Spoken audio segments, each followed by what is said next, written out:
Welcome to this week's Weekend Filler. Weekend Filler is the show about people just like you all over the Delaware Valley. We like to say we're putting the U back in UHF. For people under 30, you can go ahead and Google that. First up, we're heading to the Eagles NovaCare Center for a thing they call Eagles Academy for Women. Bonus, we get to hang out with Jon Dorenbos. You loved him as an Eagle, now everyone loves him from America's Got Talent. His greatest magician trick? He made long snapping the coolest position on the field.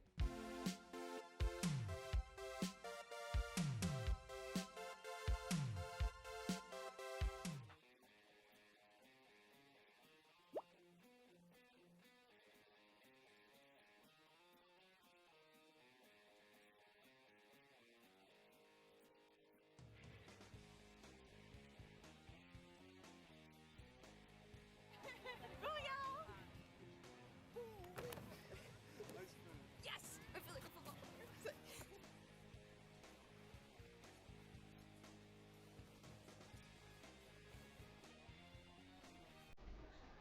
We're going to start pushing up. Without looking down, you're going to work around these cones.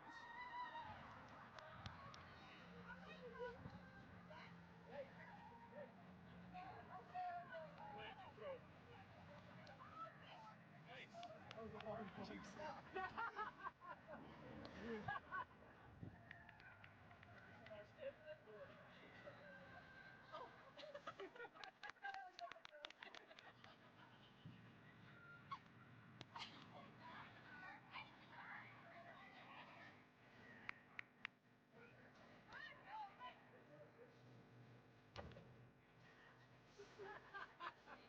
Okay.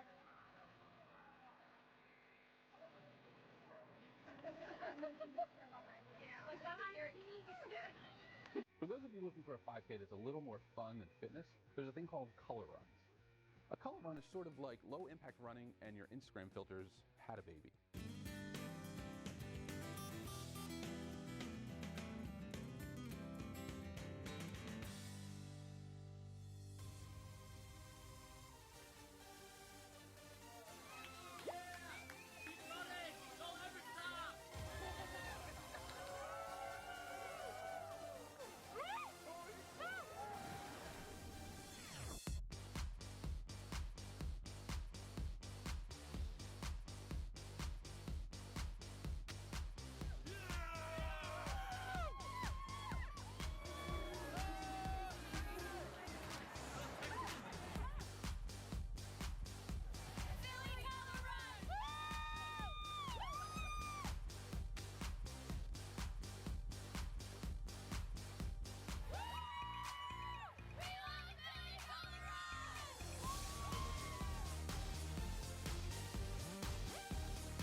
Who hasn't wanted to run away with a circus?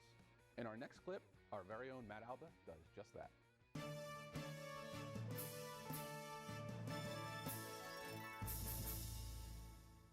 Yeah, Jen, it's always a good morning when you get 3 Ethiopian performers behind you just doing some tricks, so I barely have to talk. What are we seeing here? Because for people who've never been to the circus, this is pretty intense. We have world-class performers from all over the world, and we are the most interactive circus in the world, so we're going to have you dancing with these guys. We're going to have you having fun, singing, dancing, all that great fun under the big top. Hey, good morning, Jen. We got about 30 dancers here behind us. This is the Caribbean Dynasty, and this is the UniverSoul Circus. This is Lucky Malazzi. He's the ringmaster. Lucky, what are these guys doing out here? Boy, you know, this is our first opening. This is the first act you're going to see when you come out to the UniverSoul Circus. This is the Wheel of Death. And as you can see right now, we have Bobo. Now, he has been training for this for only 6 months. And as you can see, he's already a pro at it. So he's on the outside of the wheel right now, and he's jumping. They're going to be 50 feet in the air. This is awesome. Peek NHL 17 night is tomorrow night, and this circus goes until November 27th. Joining me now is Lucky Malazzi. He is the ringmaster. So, Lucky, tell me what's going on behind us, because this is pretty insane. Well, right now we have the comedy dogs all the way from Santiago, Chile. Now, So, Lucky, I got up on that thing a few minutes ago. How do you think I did compared to what they're doing right now? well, I would give you out of 10, I would say you did a 6. A 6? A 6. You're pulling my leg, Lucky. You know it was a 2. I think you did pretty good, man. I did you pretty. For your first time, it was pretty good. These are the lovely young ladies of Trinity, all the way from Addis Ababa, Ethiopia, and they are hand balancers and contortionists. And this is a second year with the UniverSoul Circus, and they are people love them. They simply amazing. Great deal amount of strength and flexibility doing the stuff that they do.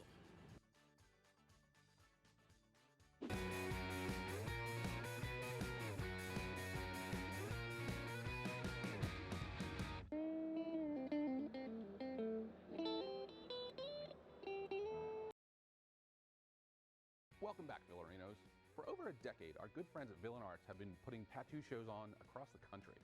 We thought it would be fun to catch up with them in Wildwood, New Jersey, and ask some people about their first tattoos.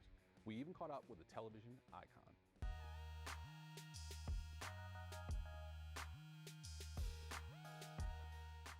Hi, I'm Laura Lynn from Laura Lynn Pinup, and I'm here to talk about my first tattoo. I was 18, and I picked a random photo that was hanging in my dorm room. My first tattoo, the most significant one I have, was done by Tattoo Tony a few years ago for my sobriety date, which is November 21st, 2010, and it's significant to me. And I have another one I just had done. It's a pop culture one about The Simpsons, with me driving a yellow submarine, and Eddie Munster inspired. So, And I got my first tattoo on the back of my neck when I was 18 years old. It's a rose. And believe it or not, I passed out. At that point in time in my life, I couldn't handle pain. I did not like pain whatsoever. But now I'm getting sleeves. I got more tattoos than I ever imagined when I was younger. The pain tolerance is completely different. I got my first tattoo when I was 14 in someone's garage. I wanted my eyebrow pierced, and my dad wouldn't let me. A long time ago, 22 years ago, with hand poked into my leg, like traditional Polynesian style. Super terrified, I was sweating my ass off, but it meant a lot. It was a Polynesian family tree, and I brought that up onto my chin, so it's going to be there forever, so it'll last forever, right? My first tattoo was a Grim Reaper when I was 13 years old. I got tattooed back when tattoos weren't cool. You're talking in the mid-1980s. I still have my first tattoo. It's across my back. It was beautifully done, but I took really poor care of it when I was younger, so it bled together a lot. And I actually use it as an example to show clients what happens when you don't take care of tattoos very well. So I would suggest getting your first tattoo in the most painful place you can and getting it done and over with, so that way when you're ready to fill up with a bodysuit, you got all the tough places done first. Whether you're the kind of guitar fan that never made it much past air guitar, or whether you can shred like Randy Rhoads, this next one's for you. Full disclosure, we actually had about a 15-minute meeting which guitar guy we were going to say.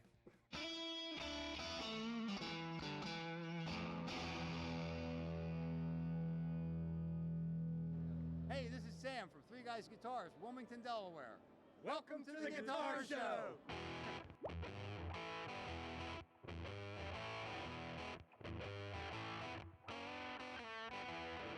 Yeah, this is a Paul Stanley Signature Edition cracked mirror guitar made by Washburn.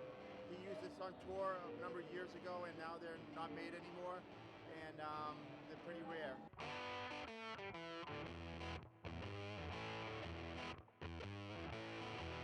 Okay, this is a 1937 Rickenbacker silver Hawaiian lap steel. They were popular in the 30s and 40s for people to sit on their laps and play guitars. This is a top-of-the-line model, chrome-plated, original case, volume and a tone knob. It has a horseshoe pickup, and just a nice vintage lap steel guitar made by Rickenbacker in the 30s.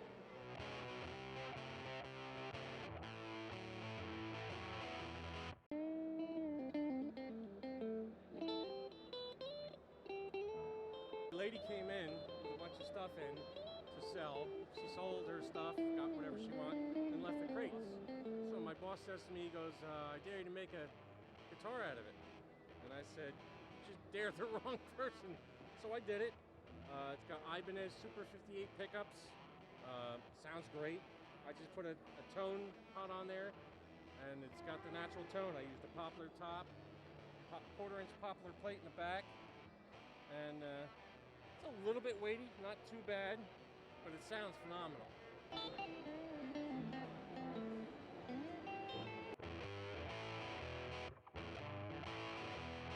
Yeah, this is a 1952 Gibson Les Paul, referred to as a gold top. It was used by the military. It has a little military stamp on the back of it. Amazing condition for its age. It's 64 years old, 100% original. You're watching Weekend Filler. Next up, wizards and witches from across the Delaware Valley cast their spells on sleepy Chestnut Hill, turning it into Hogwarts.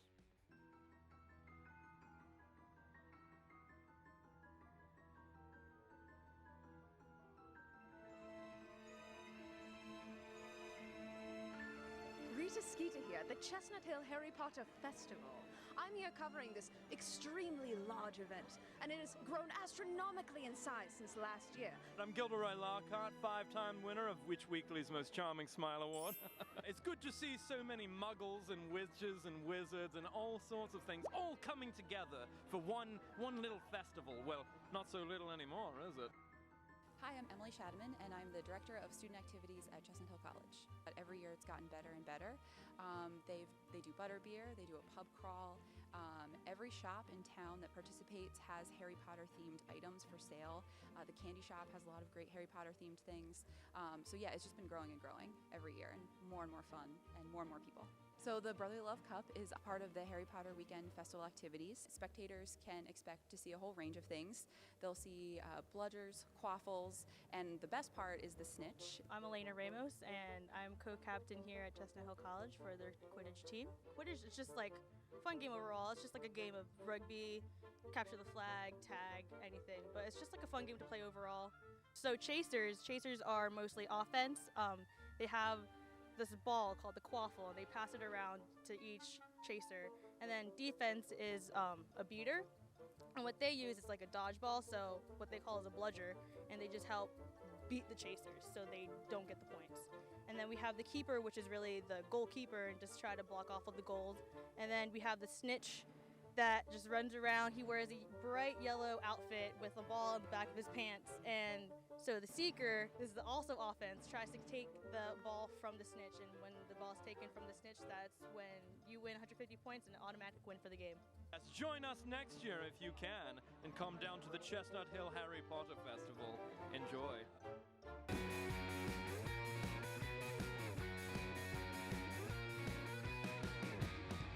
First 5 weeks, you learn about a Nigerian technique where you build a pot from the bottom down.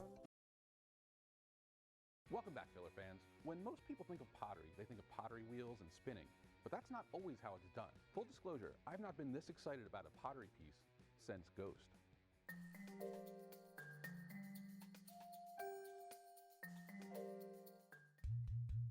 Hi, my name is Robin Williams-Turnage. I teach Ghanaian pottery at Fleischer Art Memorial.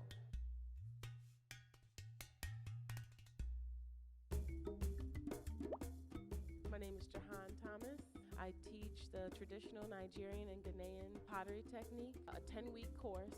Each class is about 2.5 hours. The first 5 weeks, you learn about a Nigerian technique where you build a pot from the bottom down. The Ghanaian technique starts from the top to the bottom. We start with a mound of clay. We make a hole into it, and this is done with hand building, and that just means just that. You stuff it and you punch it. It's a really tactile technique. We've learned this technique from a master teacher. She goes to Africa, to these villages, and learns from the women there who this is their life's work. We are really the only ones to teach this technique in the country, and we just want to bring it all out to everybody. I'm Jara Zwolak. It was so much fun to learn a new skill. We use our hands only. It's very culturally authentic.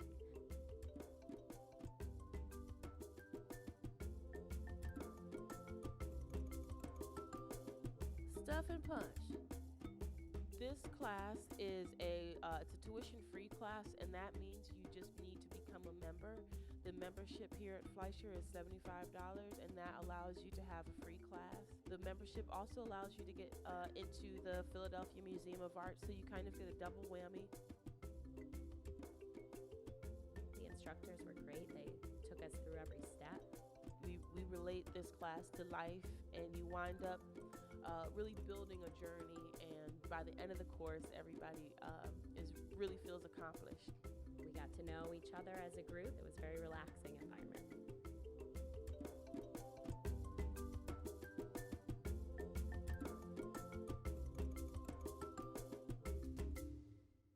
In this next clip, we're keeping it in Nigeria with a Philadelphia company called When in Need Foundation. When in Need is a charity organization that helps thousands of Nigerians in need.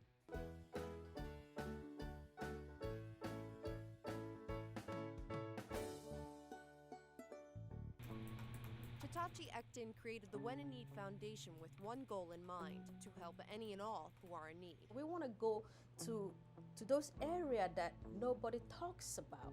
Ekton and her team, just 4 individuals, help thousands of children in communities around the globe. Those areas that nobody remembers, whether it's in Nigeria or anywhere else, those are the places we really, really want to go. And I call them the forgotten ones. But not forgotten to Ekton. Through her missions of mercy, or MOM for short, she reaches thousands of children in need, which to her is the most crucial mission of all. I want to make sure that the children, not only in the United States, but the children everywhere have someone that loves them, have someone that want to help them, and tell them, listen, I love you, it is okay. They provide whatever is needed, things like shoes, toothbrushes and toothpaste, medical screenings and treatment, or rebuilding schools. The When in Need Foundation does it all, and the stories are truly inspiring. So one of our missions in Nigeria, our team had actually visited an orphanage. At 3 a.m. the next morning, we got a call from an email from one of our lead people in Nigeria that one of the kids we had visited at the orphanage was actually dying. 2.5-year-old Michael was diagnosed with hemorrhoids and had days to live. The foundation rushed the boy to the hospital and paid all of his medical bills. 2 weeks later, when we visited the orphanage, the boy was back there playing soccer with his friends. Now the team is gearing up for their second outreach trip of the year. We wanted the world to see that it really doesn't take much. It really doesn't take a huge amount of money, to touch someone, to create a great impact on somebody. So I wanted the world to see this, that we can actually look at this little team of people, 4 of us, that we can actually touch thousands of lives. The When in Need Foundation team is heading back to Nigeria on November 15th to provide eye examinations for over 8,000 people, and they're hoping to give away 5,000 pairs of glasses for free. If you'd like to help them out, you can head to phl17.com for the links.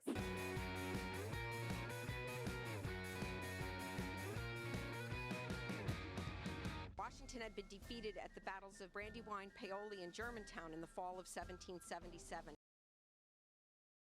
Thanks for sticking around, Filler fans. In our last piece, we're going to go see our great friends at Fort Mifflin. We love Fort Mifflin. We're going to check out a thing called Siege Weekend.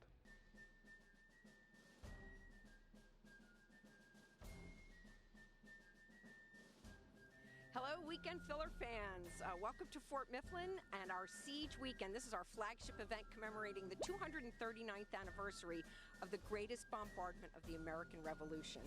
Fort Mifflin was built by the British in 1771 to defend their wealthy colonial city of Philadelphia, but it was in American hands at the time of the American Revolution. Washington had been defeated at the battles of Brandywine, Paoli, and Germantown in the fall of 1777 and needed to achieve winter quarters at Valley Forge. The British needed to resupply their occupying army in Philadelphia, and what stood between them and their resupply ships was Fort Mifflin here on Mud Island and our sister fort, Fort Mercer in New Jersey.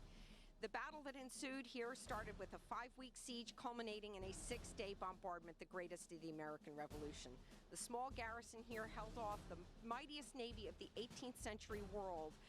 At the end of the day on November 15th, the Americans were out of black powder, they were out of ammunition, and they evacuated the fort. They left a detail of 40 young men behind who spiked the last 10 remaining cannon, set fire to what remained in the fort, but they left the flag flying. The fort was completely defeated. In fact, it was destroyed, but it never surrendered.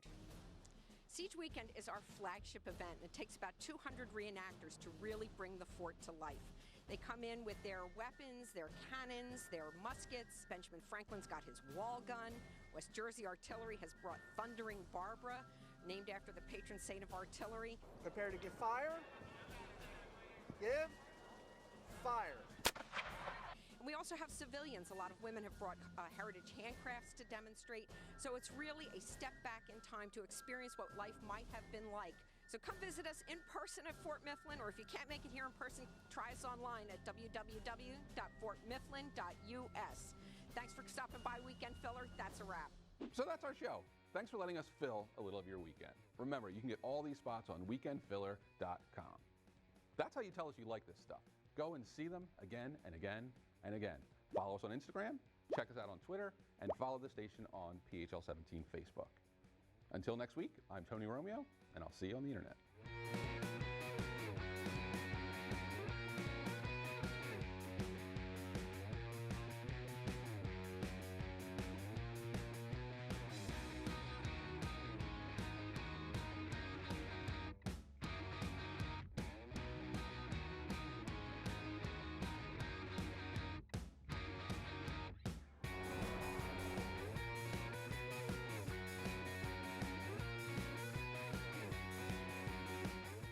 Next up, wizards and witches from across the Delaware Valley cast their spell on sleepy Chestnut Hill, turning it into Hogwarts. I like your last one better. Yeah, all right, I can try it one more time. Turning it into Hogwarts. Hogwarts, jazz hands.